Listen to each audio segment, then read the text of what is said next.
ನಮಸ್ಕಾರ. ಈಗ ನೀವೆಲ್ಲ ಒಳ್ಳೆಯ ಓದುಗರಾಗಿದೆ ಅಂತ ನನಗೆ ಅನಿಸ್ತಾ ಇದೆ. ಯಾಕಂದ್ರೆ ನಾವು ಇವತ್ತಿನ ದಿನ ಓದುವ ಅಧ್ಯಯನದ 3ನೇ ದಿನದಲ್ಲಿದ್ದೀವಿ.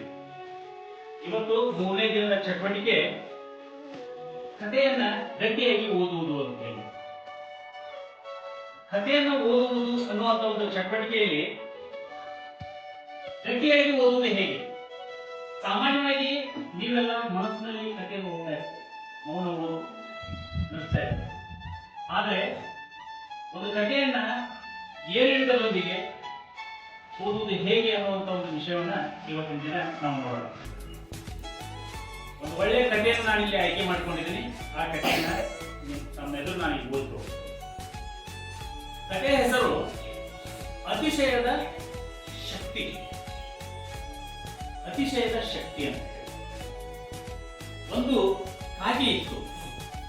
ಒಂದು ದಿನ ಅದಕ್ಕೆ ಬೆಳಗಿನಿಂದ ಏನೂ ಆಹಾರ ಸಿಗಲಿಲ್ಲ. ಎಷ್ಟೊಂದು ಕಡೆ ತಿರುಗಾಡಿದರೂ ಆಹಾರ ದೊರೆಯದಾಯಿತು. ಆದ್ದರಿಂದ ಅದಕ್ಕೆ ಇನ್ನಷ್ಟು ಹಸಿವೆ ಹೆಚ್ಚಿ ಆಯಾಸದಿಂದ ಕಂಗಾಲಾಗಿ ಬಿಟ್ಟಿತು. ಕೊನೆಗೆ ಅದು ಸುತ್ತಿ ಸುತ್ತಿ ಅಲ್ಲೇ ಹತ್ತಿರವಿದ್ದ ಒಂದು ಮರದ ಟೊಂಗೆಯ ಮೇಲೆ ಕುಳಿತುಕೊಂಡಿತು. ಕಾಗೆಯು ಆ ಗಿಡದ ಮೇಲೆ ಕುಳಿತ ಸ್ವಲ್ಪ ಹೊತ್ತಿನಲ್ಲಿಯೇ ಒಂದು ಗರುಡವು ಆಕಾಶ ಮಾರ್ಗದಿಂದ ಸರ್ರನೆ ಕೆಳಗಿಳಿದು ಆಲದ ಮರದ ಪಕ್ಕದಲ್ಲೇ ಒಂದು ಹೊಲದಲ್ಲಿ ಮೇಯುತ್ತಿದ್ದ ಕುರಿಗಳ ಗುಂಪಿನಲ್ಲಿ ಒಂದನ್ನು ತನ್ನ ಕಾಲಿನ ಉಗುರುಗಳಿಂದ ಹಿಡಿದುಕೊಂಡು ಆಕಾಶಕ್ಕೆ ಹಾರಿ ಹೋಯಿತು. ಅದನ್ನು ಗಮನಿಸುತ್ತಿದ್ದ ಕಾಗೆಗೆ ಆಶ್ಚರ್ಯವಾಯಿತು. ಜೊತೆಗೆ ಅದರ ಮನದಲ್ಲಿ ಒಂದು ವಿಚಾರವೂ ಮೂಡಿತು.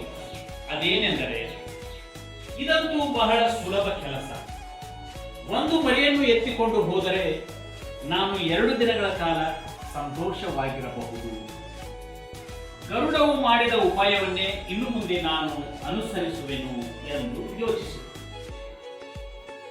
ಈ ವಿಷಯ ಕಾಗೆಗೆ ಹೊಳೆದ ಕೂಡಲೇ ಕಾಗೆ ಕುಳಿತಲ್ಲಿಂದಲೇ ಒಂದು ದಷ್ಟಪುಷ್ಟ ಕುರಿಯನ್ನು ಆರಿಸಿ ಅದರ ಮೇಲೆ ಹೋಗಿ ಕುಳಿತುಕೊಂಡು ಕುರಿಯ ಉಂಗುರು ಕೂದಲುಗಳಲ್ಲಿ ತನ್ನ ಉಗುರನ್ನು ಸಿಕ್ಕಿಸಿ ಮೇಲಕ್ಕೆ ಹಾರಲು ಪ್ರಯತ್ನಿಸಿತು. ಆದರೆ ಕುರಿಮರಿ ನಿಂತಲ್ಲಿಂದ ಕದಲಲಿಲ್ಲ. ಕೂಡಲೇ ಕಾಗೆ ತನ್ನ ನಖಗಳನ್ನು ಮತ್ತಷ್ಟು ಬಿಗಿಯಾಗಿ ಸಿಕ್ಕಿಸಿ ತನ್ನ ರೆಕ್ಕೆಗಳನ್ನು ಮತ್ತಷ್ಟು ಜೋರಾಗಿ ಬಡಿಯಿತು. ಆದರೂ ಆ ಕುರಿಮರಿ ಅಲುಗಾಡದೆ ಅದರ ಪಾಡಿಗೆ ಮೇಯುತ್ತಿತ್ತು. ಕೊನೆಗೆ ಕಾಗೆ ನಿರಾಶೆಗೊಂಡು ಕುರಿಯ ಮೇಲಿನ ಆಸೆ ಬಿಟ್ಟು ಬೇರೆಡೆಗೆ ಹೋಗಲು ನಿರ್ಧರಿಸಿತು. ಆದರೆ ಕಾಗೆಯ ಉಗುರು ಕುರಿಯ ಕೂದಲಿನಲ್ಲಿ ಬಿಡಿಸಿಕೊಳ್ಳಲಾರದೆ ಸಿಕ್ಕಿಕೊಂಡಿತ್ತು. ಕಾಗೆಗೆ ಭಯದಿಂದ ಶಕ್ತಿಯೆಲ್ಲ ಹುಡುಗಿ ಹೋದಂತಾಯಿತು. ತಾನೊಂದು ಮಾಡಲು ಹೋಗಿ ಮತ್ತೊಂದಾಯಿತೆಂದು ಹಳಹಳಿಸತೊಡಗಿತು. ಕೇವಲ ಹಳಹಳಿಸುತ್ತಾ ಕುಳಿತುಕೊಳ್ಳುವ ಸಮಯವೇ ಅದು. ಅಂತೆಯೇ ಕಾಗೆ ತನ್ನ ಉಗುರುಗಳನ್ನು ಬಿಡಿಸಿಕೊಳ್ಳಲು ವೃಥಾ ಶ್ರಮ ಪಡಲಾರಂಭಿಸಿತು. ಆದರೆ ಅದರ ಶ್ರಮ ಪ್ರತಿ ಬಾರಿಯೂ ವ್ಯರ್ಥವಾಯಿತು. ಕೊನೆಗೆ ಅದರ ವಿಶ್ವ ಪ್ರಯತ್ನ ಫಲಿಸದಾಯಿತು.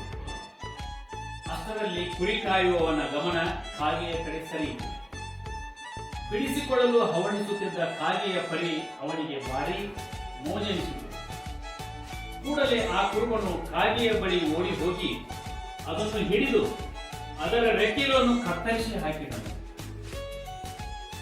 ನಂತರ ಅದರ ಕಾಲಿಗೆ ದಾರ ಬಿಗಿದು ಅದನ್ನು ಹುಡುಗರಿಗೆ ಆಡಲು ಕೊಟ್ಟನು.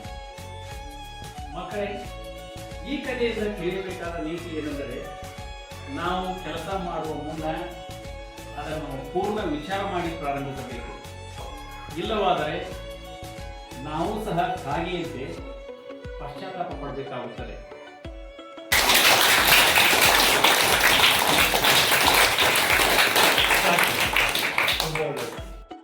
ಮಕ್ಕಳೇ, ಸಾಮಾನ್ಯವಾಗಿ ಪ್ರತಿದಿನ ಒಂದು ಕಥೆಯನ್ನು ಓದುವಂತ ಒಂದು ಹವ್ಯಾಸವನ್ನು ಹೊಂದಿದ್ದೇವೆ.